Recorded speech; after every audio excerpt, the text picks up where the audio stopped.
Hello, and welcome back to another Pen Talk. Thanks for tuning in. Thanks for following this particular journey, which has a number of different legs to it. These are the 4 pens I started with. A local pen enthusiast found these in his family's collection, and he asked me if I could restore them, so I said, let me give it a shot. The first one I did was the Waterman's 52. And he was quite pleased with how that turned out. So next, we're working on this one, which is the Peerless pen. And it would have been my choice to do next because I think this is a great example of the Tier 3 pen manufacturers. My guess, based on looking at the pen, it's probably from the late 20s to the late 30s. The only identification is the Peerless that's on the clip there. The pen just needs a little cleaning up. I think it'll really look great once it's cleaned up.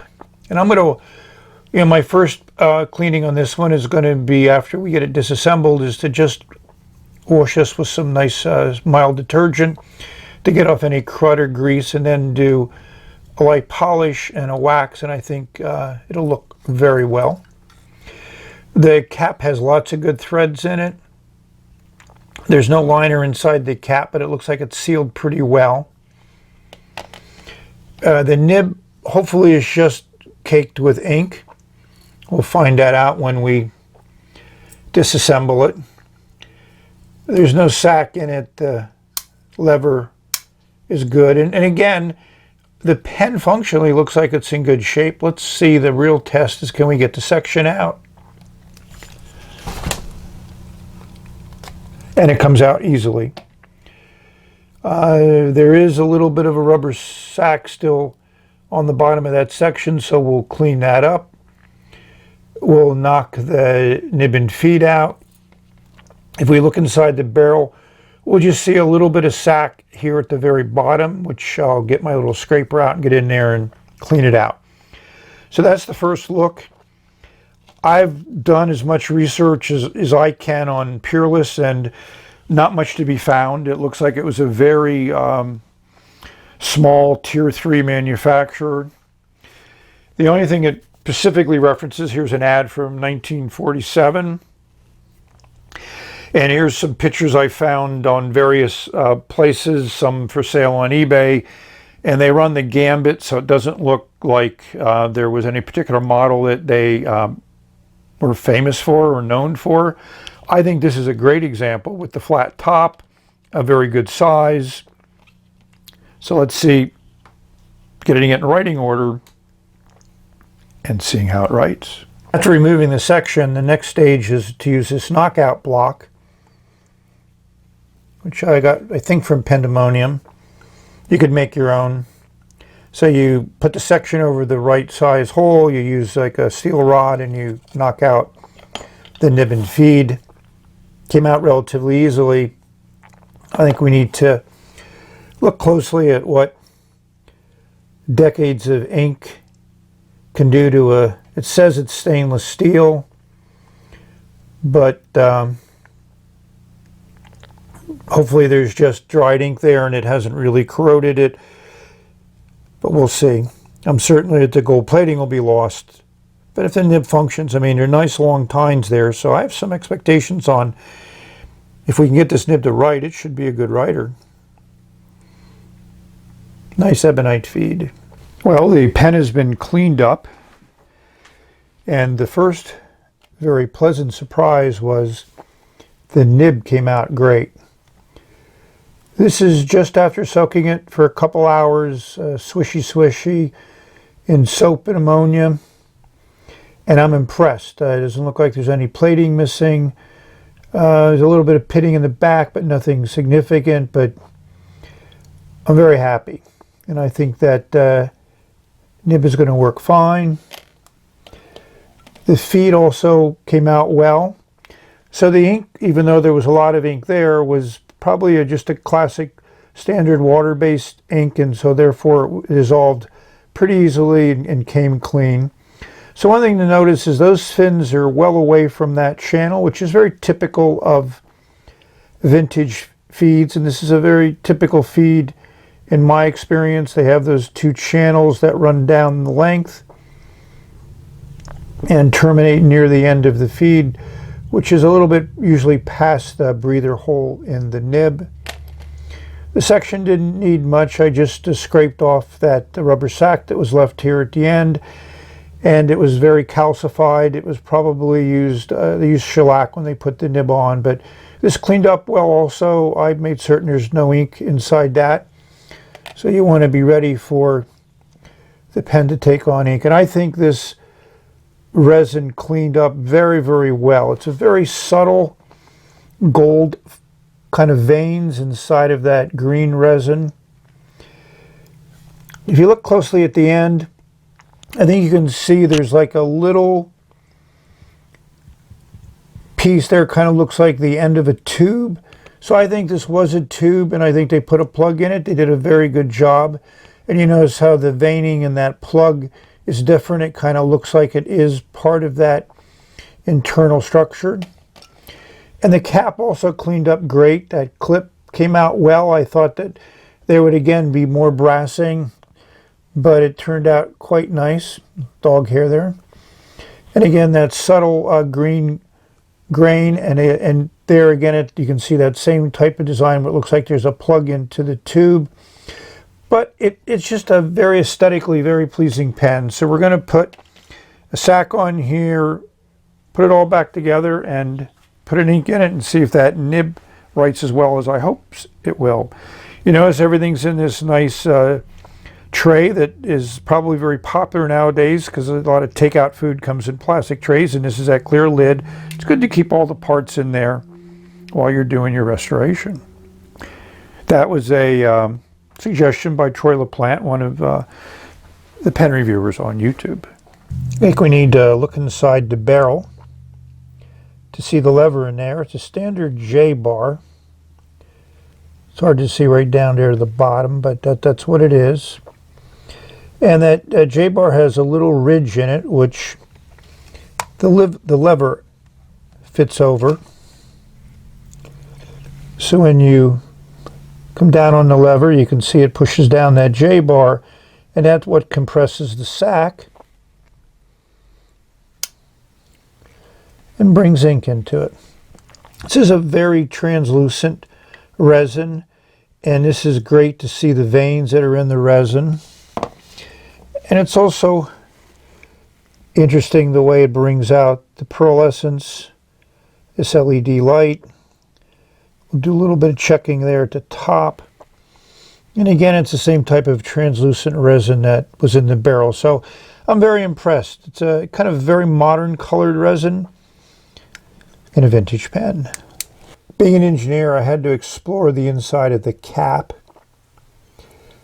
The sides of the cap are totally straight down to the end, which is what you would expect if this was a tube, a rolled tube.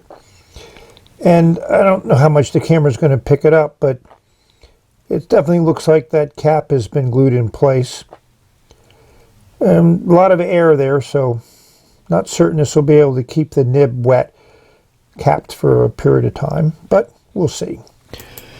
In doing my research on Peerless, I came across the fact that Cross currently makes a Peerless fountain pen. Looks to be one of their high-end models. Here's what it looks like in obsidian black, which is certainly a very attractive combination of silver and black. It certainly is made very well, as many Cross pens are. And what I find very amazing is this New York model, which is very interesting and very attractive. I may have to check it out. So now we're ready for that all-important, how does it write? For those very observant viewers, you may notice there might be a slight difference between this restored pen and the original pen I started with. The very small gold band that was at the bottom of this cap did not survive my restoration. You really don't notice it. It was just slipped on and it slipped off and is not able to be put back on. But But this really design doesn't change much from whether that band is there or not. In fact, I like the streamlined design that it looks like now. The pen feels great in the hand. That resin really cleaned up well, and it looks almost new. And that nib cleaned up well. The pen is really good sized. It fits extremely well in the hand. And for those of you that like to post, it does post. It's still a little bit of a long pen. Changes the balance slightly, but certainly doable. So from a design viewpoint, I'm very impressed with what this Tier 3 manufacturer was able to do. That section is nice. It feels good in the hand. We'll give you those dimensions of the section. So let's see how this vintage stainless steel nib writes.